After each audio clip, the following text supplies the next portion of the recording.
The scent of his cologne lingered on my skin as I slipped back into my apartment at 2:37 a.m. The soft glow of my phone illuminated a new text message from him: next Wednesday. Same time. No affection. No promises. Just a business arrangement between former lovers, former spouses. I deleted the message, as I always did, and placed my wedding ring back in the velvet box hidden beneath my underwear drawer. The one I still wore when we met, the one Vanessa thought I'd thrown away in a fit of righteous fury when she announced their engagement 6 months ago. My name is Charlotte Dawson, and 3 days a week, I sleep with my ex-husband. The same man who now shares a bed with my younger sister. The alarm clock on my nightstand blinked mockingly at me. In 4 hours, I'd be meeting Vanessa for our weekly sister brunch, a tradition she insisted on maintaining to heal our relationship. As if mimosas and avocado toast could erase her betrayal. My phone buzzed again. Not Michael this time, but Vanessa. Can't wait to see you tomorrow. So much wedding stuff to discuss. Love you, sis. I stared at the string of heart emojis punctuating her message. The audacity of it all made me want to scream. Instead, I typed back a cheerful response, complete with exclamation points and a smiley face. This was my life now. Pretending. Performing. Playing the role of the supportive sister who had moved on from her husband's infidelity while secretly meeting him in hotel rooms across the city. As I stepped into the shower to wash away the evidence of tonight's encounter, I wondered for the 100th time how I'd ended up here. When exactly had I surrendered my dignity? Was it the night I caught them together? Or the first time Michael called me after they went public, his voice thick with what I'd mistaken for regret? The hot water couldn't wash away the memory of that first secret meeting 3 months ago. The way he'd looked at me, like I was the only woman in the world. The lies he'd whispered. How Vanessa meant nothing. How he'd made a terrible mistake. I believed him then. Part of me still wanted to believe him now. But tomorrow, I would sit across from my sister and listen to her gush about centerpieces and wedding vows while the phantom impression of her fiancé's lips still burned against my skin. I turned the water to cold, hoping to shock myself back to sanity. It didn't work. It never did. Charlotte. Over here. Vanessa's enthusiastic wave caught my eye as I entered the crowded brunch spot. She looked radiant, her chestnut hair falling in perfect waves around her shoulders, her engagement ring catching the light as she beckoned me toward the table. The same table where, just over a year ago, I had shared with her my concerns about my failing marriage. Where I had cried to her about Michael's distance, his late nights at the office, his emotional withdrawal. Where she had patted my hand and promised to speak to him for me, sister to brother-in-law.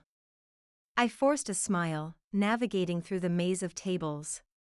Sorry I'm late, I said, sliding into the chair across from her. Couldn't find parking. Vanessa beamed. No worries. I ordered you a mimosa already. Oh, and look, she pushed a thick binder toward me. The wedding planner dropped this off yesterday. I need your opinion on everything. I took a long sip of my drink, wishing it was straight vodka instead of champagne and orange juice. The binder was navy blue with silver lettering, the future Mr. and Mrs. Harrison. My stomach turned. Less than 2 years ago, that had been my title. Mrs. Harrison. Michael's wife. Before Vanessa had decided she wanted that role for herself. You look tired, Vanessa said, studying my face with concern that seemed genuine. That was the most maddening part, her apparent sincerity. As if she hadn't deliberately torpedoed my marriage. Are you sleeping okay? Just work stress, I lied, flipping open the binder to avoid her scrutiny. So, what am I looking at first? Venues? Flowers? Dresses? Vanessa squealed, leaning forward. I've narrowed it down to 3, and I absolutely need your opinion. You've always had better taste than me. Better taste, except in husbands, apparently. I stifled the bitter thought and focused on the glossy photos she was eagerly pointing to. This one's my favorite, she gushed, tapping a strapless ball gown with intricate beading. Michael thinks it's too princessy, but I told him he doesn't get a vote. The casual mention of Michael sent a jolt through me. Last night, he dug his fingers into my hips hard enough to leave marks, whispering how much he missed my body. Now, he was having opinions about my sister's wedding dress. It's beautiful, I said, the words tasting like sand. But maybe a bit much for a beach ceremony? Vanessa's face fell slightly. You think so? Maybe you're right. What about this one then? For the next hour, I nodded and smiled on cue, offering appropriately sisterly advice on necklines and fabrics while my mind replayed scenes from last night. Michael's hands in my hair.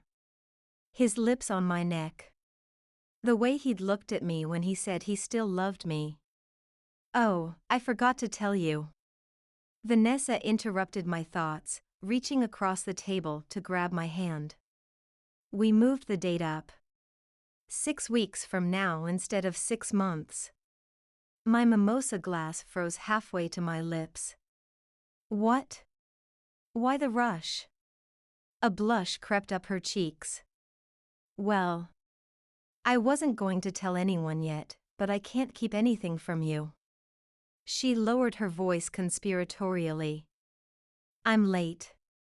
Like, 2 weeks late. It might be nothing, but Michael and I decided, why wait? The room tilted sideways. My sister might be pregnant with my ex-husband's child. The same man who had been in my bed less than 12 hours ago. That's, wow. Congratulations. The words clawed their way up my throat. Don't congratulate me yet, Vanessa laughed, oblivious to my distress. I haven't even taken a test. But can you imagine? You'd be an aunt. I excused myself to the bathroom, barely making it into a stall before I vomited up my mimosa and the single piece of toast I'd managed to eat. Bracing myself against the wall, I fought to control my breathing. What was I doing? What kind of person had I become? My phone buzzed in my pocket. Michael. Vanessa told you about the wedding date change? It's not what you think. Call me when you're alone. I stared at the message, rage building inside me. Not what I think. What exactly was I supposed to think? That he wasn't planning to marry my sister in 6 weeks? That he wasn't potentially going to be a father? I typed back, don't contact me again. Then I flushed the toilet, rinsed my mouth, and returned to the table with a smile so brittle it threatened to shatter my face. Sorry about that, I said to Vanessa. Must have been something I ate last night. Vanessa looked at me with genuine concern. You've been working too hard. You should come stay with us this weekend. Michael's going to his college reunion, so it would be just us girls. We could have a movie night like we used to. The invitation was so normal, so sisterly, that for a moment I glimpsed the Vanessa I'd grown up with. The one who had braided my hair before school, who had held my hand at our father's funeral, who had been my best friend before she became my betrayer. That sounds nice, I lied. Let me check my calendar. As we paid the bill and gathered our things, Vanessa pulled me into a tight hug. I'm so glad we're past all that ugliness, she whispered. I couldn't bear losing you. I hugged her back mechanically, wondering if she could feel the outline of the bite mark Michael had left on my shoulder last night. Me too, I said, the words tasting like poison. Family first, right? Michael called 17 times before I finally answered, 3 days after the brunch. I was halfway through a bottle of Cabernet, sitting on my bathroom floor, staring at the wedding invitation I'd received in the mail that morning. Mr. and Mrs. Jonathan Dawson request the honor of your presence at the marriage of their daughter, Vanessa Elizabeth, to Michael James Harrison. My ex-husband and my parents, playing happy family. The betrayal was so complete it was almost artistic. Charlotte, thank God, Michael's voice filled my ear, low and urgent. We need to talk about this. There's nothing to talk about, I said, surprised by the steadiness of my voice despite the whine. You're marrying my sister in 6 weeks. You might be having a baby with her. We're done. It's not my baby, he said immediately. It can't be. We haven't been, not like that. I laughed, the sound harsh and unfamiliar to my own ears. You expect me to believe you're sleeping with me, but not with her? Your fiancé? My sister? It's complicated. It's really not, Michael. I took another swig directly from the bottle. You know what's not complicated? Divorce. Getting divorced was actually the simplest part of this whole clusterfuck. We should have stopped there. Charlotte, please, his voice softened, taking on that intimate tone he reserved for moments when he wanted something from me. What we have is real. What Vanessa and I have it's business. Business, I repeated flatly. Her company is about to go public. My investment firm is handling the IPO. The merger, it makes sense professionally. So you're marrying my sister for a business deal, I said. That's supposed to make me feel better? There was a long pause. I was going to tell you. After things settled. We could figure something out. Figure something out, I echoed. Like what, Michael? You'd divorce her like you divorced me? Or were you thinking more along the lines of bigamy? I never should have let you go, he said, his voice dropping to that husky register that used to make my knees weak. I've regretted it every day. And yet, you're marrying my sister in 6 weeks.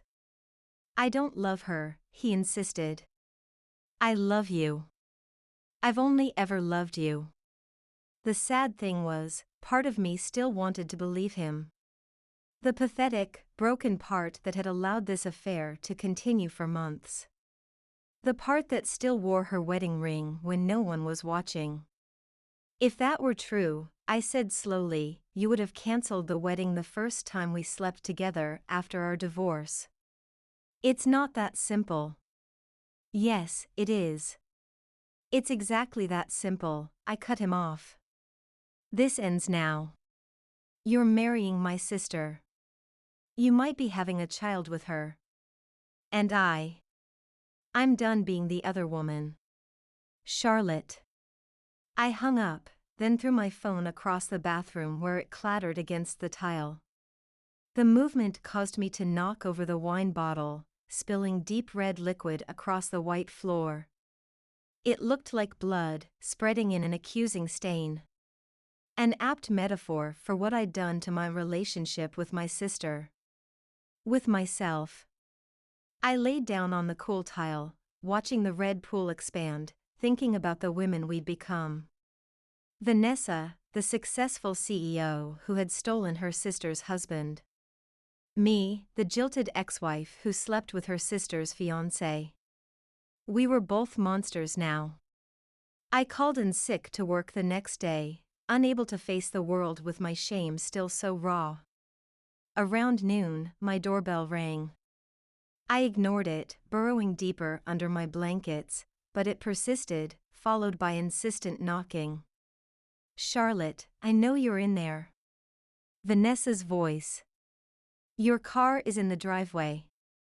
Open up or I'm using my emergency key. I groaned, hauling myself out of bed. I looked like hell, unwashed hair, puffy eyes, wearing the same t-shirt I'd had on for 2 days, but perhaps that was fitting. Let her see what her betrayal had done to me. When I opened the door, Vanessa gasped. Oh my God, are you okay? You look terrible. She pushed past me into the apartment, wrinkling her nose at the stale air and scattered takeout containers. When you didn't answer my calls, I got worried. I'm fine, I said, my voice raspy from crying and disuse. Just a stomach bug. Vanessa set a paper bag on the counter. I brought soup, ginger ale, and crackers. The same stuff Mom used to get us when we had the flu, remember? The kindness was somehow worse than if she'd been cruel. I didn't deserve her concern, not after what I'd been doing behind her back. Thanks, I managed, avoiding her eyes as I pulled out a container of chicken soup. You didn't have to do that. Of course I did. You're my sister. She paused, studying my face. Are you sure this is just a stomach bug? You seem. I don't know. Different. I forced a smile. Just tired. And maybe a little stressed about your wedding coming up so soon. Vanessa's face lit up at the mention of her wedding, as if she'd been waiting for an opening to discuss it. Actually, that's part of why I came by. I need to ask you something important. My heart sank. Whatever she wanted, I was in no position to refuse, not with the weight of my betrayal hanging over me. Will you be my maid of honor? The question hit me like a physical blow. Maid of honor. At my sister's wedding to my ex-husband. The man I was still sleeping with 3 days a week. I know it's awkward, Vanessa continued, misinterpreting my stunned silence. But it would mean the world to me. And I think it would show everyone that we're past all that unpleasantness. Unpleasantness. What a delicate way to describe her affair with my husband, their betrayal, the divorce that had left me shattered. I don't know, Vanessa, I said carefully. Don't you think it might be a bit much? Me standing up there while you marry my ex? Her face fell, genuine hurt flashing in her eyes. I was hoping. I mean, it's been almost a year since your divorce. And you said you were over it. I had said that, hadn't I? One more lie in the tapestry of deception I'd been weaving. Besides, she continued, you're my only sister. Who else would I ask? The guilt rose like bile in my throat. I had been sleeping with her fiancé for months, and here she was, asking me to stand beside her on her wedding day. Okay, I heard myself say. I'll do it. Vanessa squealed and threw her arms around me. Over her shoulder, I caught sight of myself in the hallway mirror, pale, hollow-eyed, the picture of duplicity. This means everything to me, she said, pulling back to look at me. And I think it'll be good for you too. A kind of closure, you know? Closure. Yes, that's exactly what I needed. Not from the divorce, but from this toxic affair. From the person I'd become. It's a fresh start for all of us, Vanessa continued, oblivious to my inner turmoil. Oh. And I almost forgot, she dug through her purse, pulling out a small white stick. Look. I stared at the pregnancy test, the 2 pink lines clearly visible even from where I stood. It's positive, she squealed. I'm about 6 weeks along. You're going to be an aunt. 6 weeks. The timing matched perfectly with when Michael and I had resumed our relationship. Which meant, Are you sure it's Michael's? The question slipped out before I could stop it. Vanessa's jubilant expression faltered. What? Of course it's Michael's. Who else's would it be? I backtracked quickly. Sorry, that came out wrong. I just meant, things happened so fast between you two. I didn't realize you were trying for a baby. We weren't, she admitted, the joy returning to her face. It just happened. But Michael is thrilled. He says it's like the universe is telling us we're meant to be a family. The universe, or Michael's inability to use contraception consistently. I thought of our recent encounters, how he'd been increasingly careless, claiming he wanted to feel close to me. Had he been equally reckless with Vanessa? Or was he lying about one of us? That's wonderful, I lied, the words like acid on my tongue. I'm really happy for you. As Vanessa chattered on about nursery themes and baby names, a cold clarity settled over me. The child my sister was carrying could very well be my ex-husband's.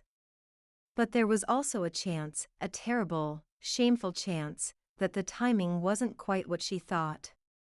That Michael had been with me during her fertile window. The implication made me physically ill.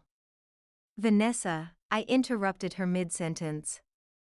I'm really not feeling well. Do you mind if we pick this up another time? Oh. Of course, you're sick. I'm being totally insensitive. She gathered her things, pausing to press a kiss to my forehead. Get some rest.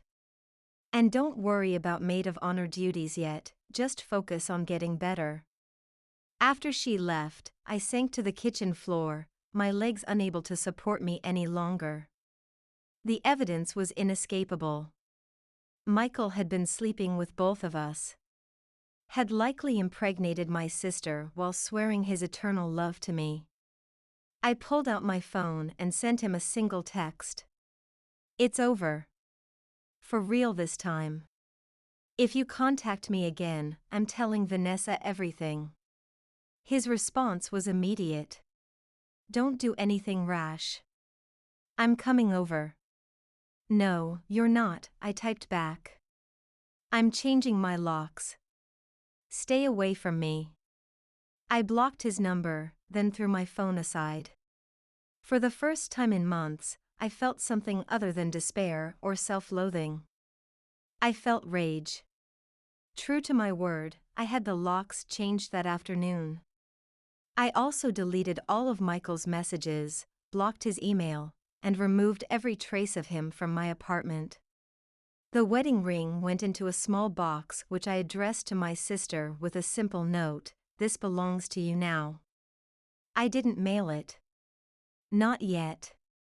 But having it packed and ready felt like a step toward freedom. For 3 days, I existed in a strange limbo.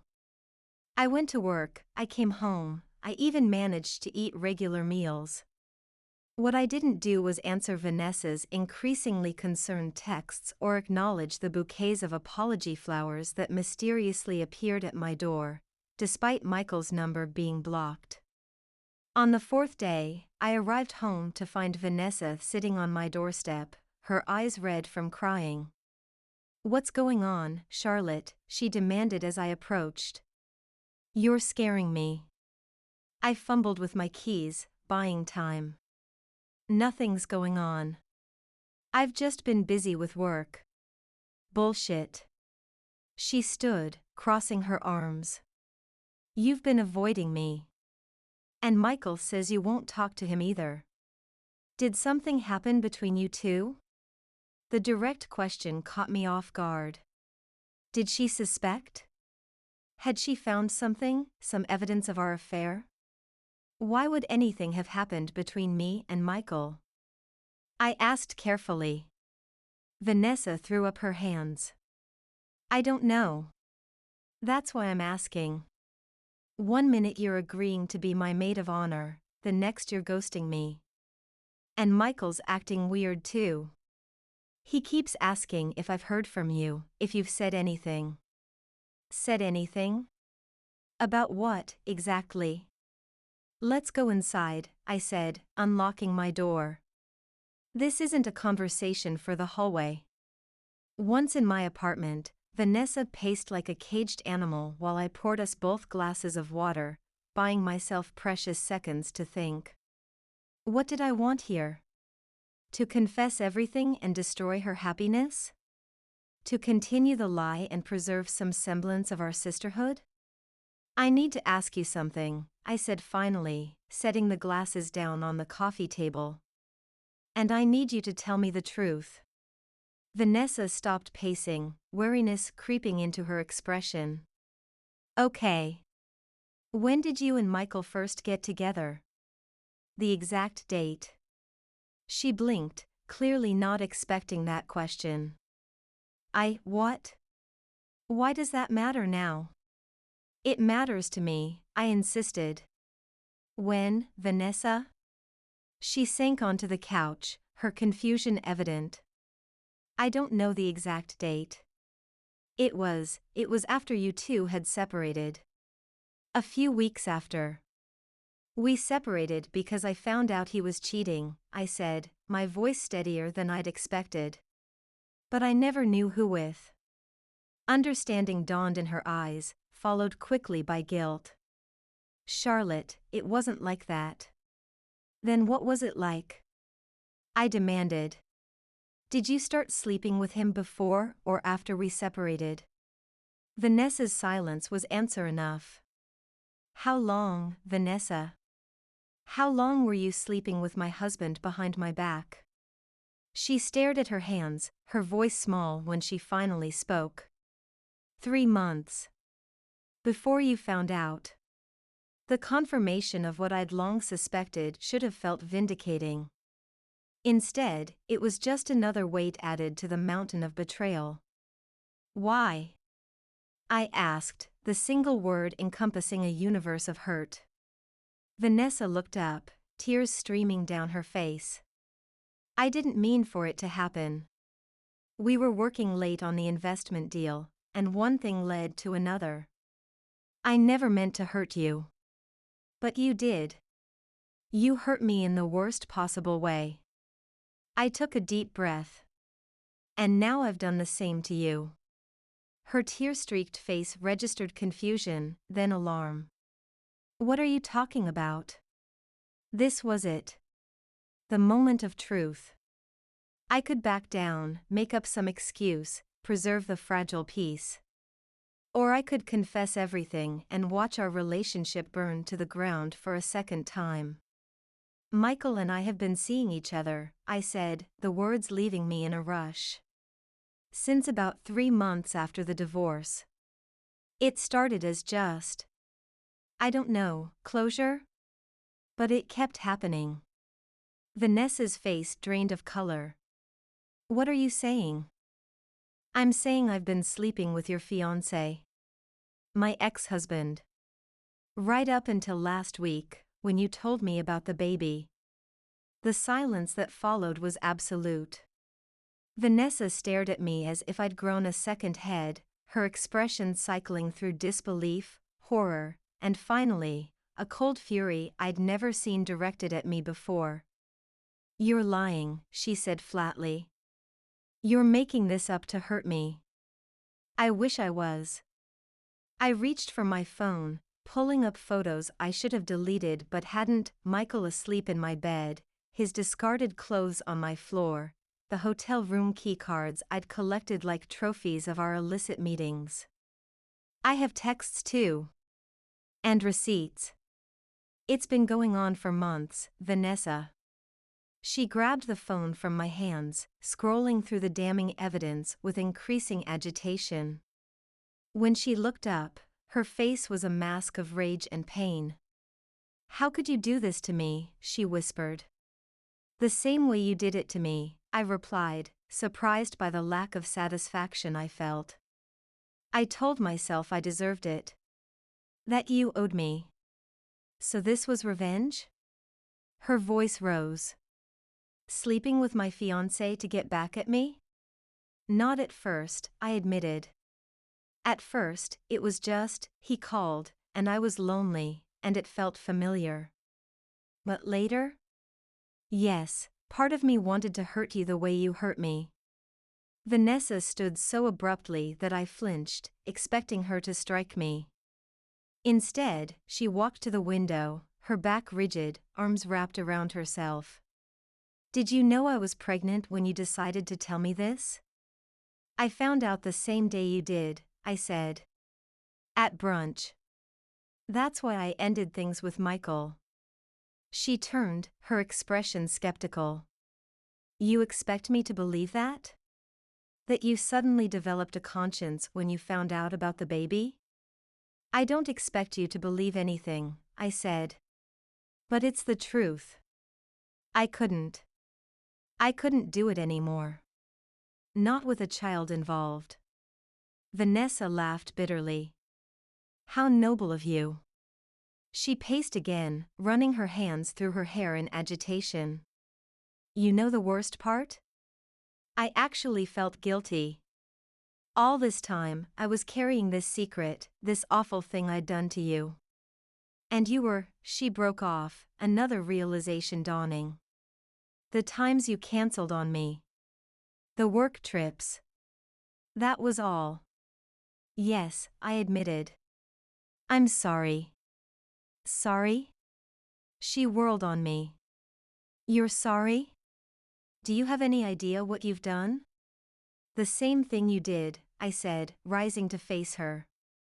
You slept with my husband for 3 months while I was oblivious. I slept with your fiancé for 3 months while you were oblivious. We're even now. The slap, when it came, wasn't entirely unexpected. I took it without flinching, the sting nothing compared to the soul-deep pain we'd inflicted on each other. Get out, Vanessa hissed. Get out of my sight before I do something we'll both regret. This is my apartment, I reminded her gently. If anyone's leaving, it's you. She grabbed her purse, heading for the door. You're dead to me, Charlotte. Don't call, don't text, don't even think about showing up at the wedding. Are you still going through with it? I couldn't help asking. After everything you know now? Vanessa paused, her hand on the doorknob. That's none of your business anymore. Then she was gone, the door slamming behind her with such force that the pictures on my walls rattled. I sank back onto the couch, emotionally drained. It was done. The secret was out, the affair over, the relationship with my sister severed beyond repair. I should have felt something, relief, remorse, perhaps even a vindictive satisfaction. Instead, I felt nothing at all. 2 weeks passed. I didn't hear from Vanessa or Michael, though occasionally I'd catch glimpses of their drama playing out in the periphery of my social circle. According to mutual friends, the wedding was on hold, and Vanessa had moved out of the penthouse she shared with Michael. Whether she discovered additional lies or simply needed space to process mine, I didn't know. I didn't ask. I focused on rebuilding my life, piece by piece. I threw myself into work, started attending therapy, even joined a support group for people recovering from toxic relationships. Slowly, the fog of self-loathing began to lift, revealing glimpses of the woman I'd been before all of this, before the betrayal, before the divorce, before I'd allowed myself to become someone I didn't recognize. On a Wednesday afternoon, almost exactly 3 weeks after my confession to Vanessa, a text arrived from an unknown number. We need to talk. Coffee? The place on 7th, 4 p.m. today. No name, but I knew immediately who it was. After a moment's hesitation, I replied. I'll be there. The cafe was nearly empty when I arrived, just a few students with laptops occupying the far corners. I spotted Vanessa immediately, seated at a table by the window, a stillness about her that was unusual for my normally animated sister. I ordered a tea I didn't want, then made my way to her table. She looked up as I approached, her expression unreadable. Thank you for coming, she said formally, as if we were business associates rather than sisters. Of course, I replied, sliding into the chair across from her. How are you? Pregnant, she said bluntly. And single. I blinked. You and Michael are done, she confirmed. For real this time. For both of us, I hope. I nodded, uncertain what to say. I'm sorry seemed inadequate, and congratulations inappropriate. I didn't ask you here to talk about Michael, Vanessa continued, stirring her untouched coffee absently. I asked you here because I got the test results back. My heart skipped a beat. Test results? Paternity test. Non-invasive, they can do it from my blood now. She looked up, meeting my eyes directly. I needed to know. Of course she did. After finding out about my affair with Michael, how could she not wonder? The same question had haunted me since the day I learned of her pregnancy. And? I prompted when she didn't continue. Vanessa took a deep breath. It's Michael's. 100%. The relief that washed over me was so powerful I nearly cried. I'm glad, I said sincerely. I know that sounds strange, but I'm glad. Are you? She tilted her head, studying me. I thought you might be disappointed. Since you and he were. No, I said firmly. I never wanted that complication. I never wanted to hurt you that way. Vanessa's laugh was bitter. But you were fine hurting me in other ways? I flinched. I deserve that.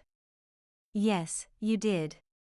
She took a sip of her coffee, grimacing at the now cold liquid. The thing is, Charlotte, I've had a lot of time to think. About what you did. What I did. What Michael did to both of us. I waited, sensing there was more. We destroyed each other, she continued, her voice soft but steady. All of us. And for what? For a man who couldn't be faithful to either of us? Who played us against each other? Who made us into these versions of ourselves that I don't even recognize? The truth of her words resonated through me. I know, I said quietly. I've been thinking the same things. I hated you, Vanessa admitted. These past few weeks, I've hated you more than I've ever hated anyone. But I've also hated myself. For what I did to you a year ago. For being a hypocrite. We both were, I acknowledged. She nodded, a ghost of a smile touching her lips. Michael Harrison. Turning sisters into hypocrites since 2021. Despite everything, I found myself smiling back. He does have a talent for it. We fell silent, the weight of our shared history hanging between us. Outside, rain began to fall, gentle at first, then increasing to a steady drumbeat against the cafe window. I'm keeping the baby, Vanessa said finally. Just so you know. I never doubted that you would. And I'm moving back home for a while. To be near Mom and Dad. She hesitated. I've already told them everything. About Michael. About us. I winced, imagining that conversation. How did they take it? About how you'd expect. Dad threatened to hunt Michael down. Mom cried. A lot. Vanessa shrugged. They'll get over it. Eventually. And us? I dared to ask. Will we get over it too? Vanessa looked at me, really looked at me, for what felt like the first time in years. I don't know, she said honestly. But I want to try. Not for Michael, not for the baby, not even for our parents. For us. The lump in my throat made it hard to speak. I'd like that too. She nodded, some of the tension leaving her shoulders. It won't be easy. And it won't be fast. But we're sisters. She placed a hand over her still flat stomach. And this little one deserves an aunt who can teach them all the bad habits I won't allow. Through my tears, I laughed. I'll start compiling a list. Just, no dating advice, okay? Vanessa's attempt at humor was strained, but genuine. Deal. As we sat there, the rain washing away the dust of the city outside, I felt something shift between us. Not forgiveness, not yet. But a beginning. A fragile truce built on shared pain and the faint hope of redemption. We had a long road ahead of us, both individually and together. Trust would have to be rebuilt step by painstaking step. Old wounds would need time to heal. But for the first time in over a year, I felt a flicker of hope for our future as sisters. Michael had nearly destroyed us both. But in the end, he'd failed. Because despite everything, despite the betrayal and the hurt and the terrible choices we'd made, one truth remained. Blood was thicker than his lies. 6 months later, I stood in the delivery room, holding Vanessa's hand as she brought her daughter into the world. Emma Charlotte Dawson arrived at 3:17 a.m., tiny and perfect and blissfully free of the sins of her parents. Michael wasn't there. By mutual agreement, Vanessa had filed for sole custody, allowing him visitation rights but nothing more. He hadn't fought it, perhaps recognizing that he'd lost any moral high ground long ago. As I cradled my newborn niece, feeling her tiny heart beat against my chest, I marveled at the journey that had brought us here. Emma's perfect face showed no trace of the complicated history that preceded her birth, no hint of the betrayal and heartbreak that had nearly destroyed her mother and aunt. "She has your nose," I whispered to Vanessa, who was watching us from the hospital bed, exhausted but radiant. "Poor kid," Vanessa laughed softly. "Let's hope that's all she inherited from this family." 6 months had changed us both. Vanessa had flourished in our parents' home, growing stronger and more independent as her pregnancy progressed. I had immersed myself in therapy, confronting the insecurities and resentments that had led me to make such destructive choices. We spoke weekly, awkward conversations at first, stilted and cautious. But gradually, the silences became less tense, the laughter more genuine. We were relearning how to be sisters, how to trust each other again. Michael remained a shadow in our periphery. He'd moved to Boston for work, sending occasional updates and child support payments but otherwise keeping his distance. Perhaps he, too, was trying to rebuild himself from the wreckage of our shared mistakes. "I think she might have Dad's eyes," Vanessa said, reaching out to stroke Emma's downy head. "Too soon to tell, though." I handed the baby back to her mother, watching as Vanessa's entire face softened with love. "Do you ever regret it?" I asked suddenly. "Keeping her? Going through all this?" Vanessa looked at her daughter, then at me, her eyes clear and certain. "Not for a second. She's the best thing that came out of all of this." I nodded, understanding. Emma was our fresh start, our second chance, not just at being a family, but at being better versions of ourselves. "Thank you," Vanessa said. "For being here. For everything." I took her hand, squeezing gently. "There's nowhere else I'd rather be." As Emma drifted to sleep in her mother's arms, I felt the last pieces of my old self, the bitter, vengeful woman I'd become, finally fall away. In her place stood someone stronger, wiser, ready to embrace whatever came next. Not perfect. Not yet healed. But moving forward. One step at a time.